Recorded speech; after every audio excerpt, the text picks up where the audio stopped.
தெய்வீக தேடல்ல நம்ம இருக்கும் பொழுது நம்ம தேடுற எல்லாமே நம்ம சுற்றி பின்னாடியே வால் பிடிச்சி வந்துகிட்டே இருக்கோம். நான் சொல்றது எத்தனை பேருக்கு புரியுது? அந்த தேடல், தேவனை தேடுகிற அந்த தேடல், கர்த்தரை அறிகிற அந்த அறிவு, கிறிஸ்துவை அறிகிற அறிவு, அவரோடு நான் நடக்க வேண்டும் என்கிற அந்த ஆசை, தேவனை ஆராதிக்க வேண்டும் என்கிற அந்த ஆசை, ஆலயத்திற்கு வந்து அவர் சமூகத்தில் உட்கார்ந்து நான் வந்து அவருடைய அன்பை நான் புரிஞ்சு அவர் நன்றி சொல்லணும் என்கிற அந்த ஆசை உனக்குள்ள வளர வளர வளர வளரதான்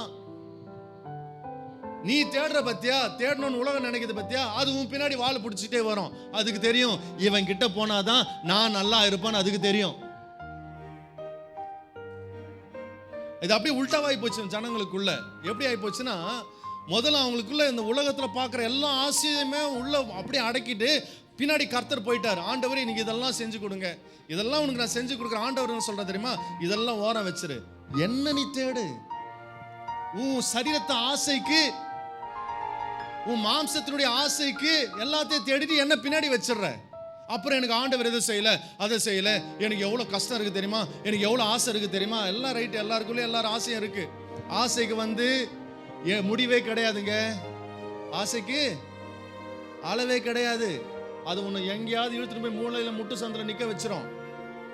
அது சரீர ஆசையா இருந்தாலும் சரி, மாம்ச இச்சையா இருந்தாலும், எதுவாக இருந்தாலும். உன் ஆசை ஆண்டவராய் இருக்கும் என்று சொன்னால் இது எல்லாத்திலும் கர்த்தர் உன்னை சீர்படுத்தி கொண்டு வருவார்.